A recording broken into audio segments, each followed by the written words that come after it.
अस्सलाम वालेकुम। मेरा नाम रोशान त्यामरी है। नाज़रीन, क्लाइमेट चेंज एक ऐसा मसला है जिसके ऊपर पूरी दुनिया को इकट्ठा होकर, एक होकर उस मसले पर काम करने की ज़रूरत है। दुनिया में हर साल जो है तकरीबन 1992 से एक कॉन्फ्रेंस ऑफ पार्टीज़ होती है जिसे कॉप के नाम से जाना जाता है, और ये एक यूनाइटेड नेशन की ज़ैली एक इदारा है। जो है यूएनएफसीसीसी के तहत ये काम होता है। बुनियादी तौर पर इसका मकसद ये है कि जो दुनिया में क्लाइमेट चेंज की वजह से जो प्रॉब्लम्स आ रही हैं उसके हवाले से बात कीजिए। अगर इसकी तारीख़ की मैं बात कर लूँ तो 1992 में ब्राज़ील में जो है इसकी बुनियाद रखी गई थी, ब्राज़ील के एक शहर में। और इस साल जो COP30 है वो भी ब्राज़ील में ही हो रहा है।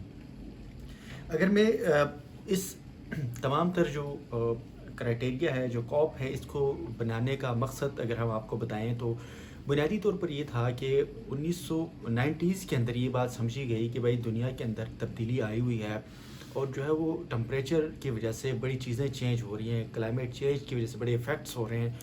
और जो दुनिया के अंदर एक बहुत बड़ी जो प्रोडक्शन की इंडस्ट्री थी, जिस तरह से पेट्रोलियम इंडस्ट्री थी और कोल के और दूसरे जितने भी पिछली सदियों के अंदर जो इसका मिसयूज़ हुआ, उसके नतीजे में टेम्परेचर के अंदर टेम्परेचर में बहुत बड़ी तब्दीली रोनमा हो गई थी। फिर उसके बाद 90s के अंदर ये एक कॉप का इनकाद किया गया। फिर उसके बाद जो पहला है वो 1995 में गालिबन, अगर मैं इसके पहले जो कॉन्फ्रेंस हुई प्रॉपर 1995 में ये हुई थी, जर्मनी के शहर बर्लिन में मुनक़िद की गई थी। और 1997 में क्योटो प्रोटोकॉल के नाम से एक जो है एग्रीमेंट मंजूर हुआ। 2015 में पेरिस एग्रीमेंट मंजूर हुई जो फ्रांस में उसको किया गया। और 2029 और 30 में भी जो है वो 29 COP29 के अंदर जो 2025 में हुआ था उसमें ये चीज़ें 2015 में तय की गई थी कि टेम्परेचर में 1.5 सेल्सियस जो है उसको नीचे लेकर आएंगे। जो क्लाइमेट चेंज की वजह से टेम्परेचर के अंदर एक सडन राइज हो रही है उसकी हवाले से कोशिश की गई थी। उसमें 2015 की जो पेरिस एग्रीमेंट में ये बात तय हो गई थी कि जो भी डेवलप कंट्रीज़ हैं, यूरोप है, अमेरिका है, जो जिनकी बड़ी इंडस्ट्रीज़ हैं, चाइना है, उन्होंने पैसे लगाने हैं। और जो under develop countries like Pakistan है, HKG रीजन के अंदर म्यांमार है, मालदीव है, अफगानिस्तान है, इंडिया है, या जो यूरोप के कुछ ममालिक हैं जहाँ पर क्लाइमेट चेंज की वजह से बहुत प्रॉब्लम्स आ रही थी। अब हुआ ये कि वो एग्रीमेंट हुआ, उसमें 2015 में ये तय किया गया कि 2025 तक हम इतना इसकी टेम्परेचर नीचे लेकर आएंगे। लेकिन अनफॉर्चुनेटली 2025 में जो इन्होंने बेंचमार्क सेट किया था 1.5 का नीचे लाने का, वो उसका उलट होकर ऊपर प्लस होकर चला गया। अब हुआ पिछले अरसे में ये हुआ कि ट्रम्प गवर्नमेंट जब आई, ट्रम्प थोड़ा जो तौर पर जहनी मफलूज समझ ले इसको क्लाइमेट चेंज के हवाले से, उन्होंने सारे अमेरिका के फ़ंड्स ख़त्म कर दिए। ट्रम्प को देखा देखे बरतानिया ने भी फ़ंड्स ख़त्म कर दिए। उन्होंने कहा कि जो फ़ंड्स इसको प्रॉपर यूज़ नहीं किया जा रहा, क्योंकि दुनिया के अंदर जो जितनी भी बड़ी क्लाइमेट चेंज के अंदर जो जिनका हाथ है उसमें चाइना है, उसमें अमेरिका है, बरतानिया है, यूरोप है, हिंदुस्तान के भी ममालिक, हिंदुस्तान के भी बहुत सारे एरिया शामिल है। ये वो लोग हैं जिन्होंने क्लाइमेट चेंज के अंदर की तबाही मचाई हुई।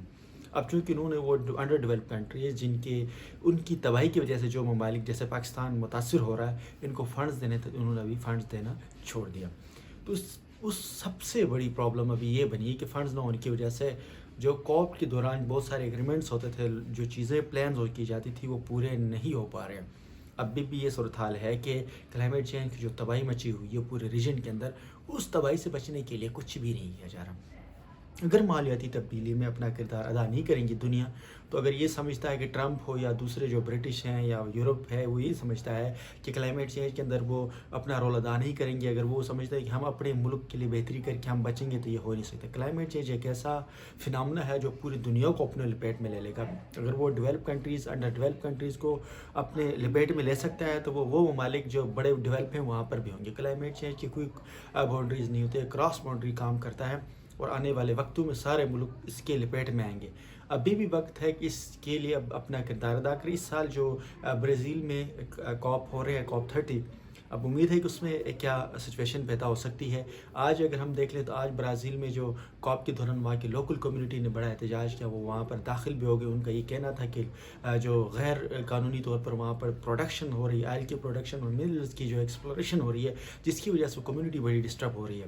تو ایسے ہی اب پاکستان میں بھی ایکسپلوریشن کے اوپر کام کیے جا رہے ہیں، لیکن ہم جو رینیویبل سورسز، ہم کلین انرجی کے بجائے ہم اس وقت بھی کول اور پیٹرولیم جیسے انڈسٹریز کو یوز کر کے جو کلائمیٹ چینج کا باعث بنتی ہے، جس سے کنٹریز میں بہت بڑی تباہی ہو سکتی ہے۔ اس کاپ کے اندر مزید کیا ہوں گے، میں ڈیلی بنیاد کے اوپر انشاءاللہ اپڈیٹ دوں گا کہ کاپ میں کیا اسٹریٹجیز ہیں، کیا کچھ اپڈیٹس ہونے والے ہیں۔ بہرحال یہ کچھ چیزیں میں آپ کی نظر گزارنے کی اجازت۔ اللہ حافظ۔